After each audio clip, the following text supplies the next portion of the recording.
In February at Seven Bridges, we sold 3 houses. The average price per house was $2.1 million. The average price per square foot was $541, and the average days on market was 24 days. 16394 Pantheon Pass is a summit model, 2,460 square feet, sold for $1,525,000. That comes out to $619 per square foot, and it sold in only 17 days. This house had beautiful soaring ceilings throughout, stone tile accent wall in the family room, built-in storage in the office, and also built-in storage in the garage. It had a screened-in pool with a beautiful jacuzzi. Very nice house. 9618 LaBelle Court was a Windsor model, 4,783 square feet, sold for $2.9 million, and that comes out to $606 per square foot. This house sold in 8 days. A masterpiece of a house. It had soaring coffered ceilings, hardwood floors throughout,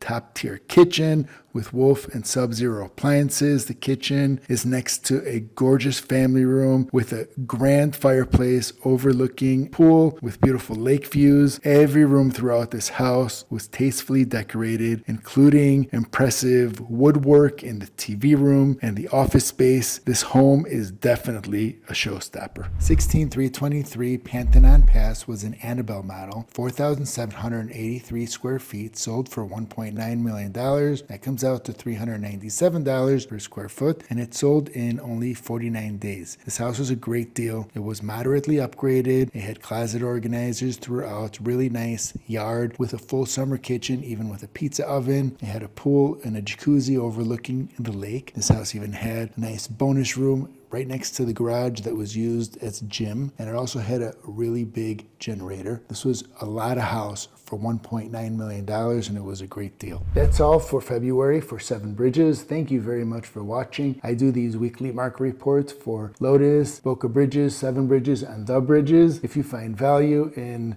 these videos, please like, follow, subscribe. Again, thank you very much for watching, and I'll see you next time on Avi's Market Report. Thanks again.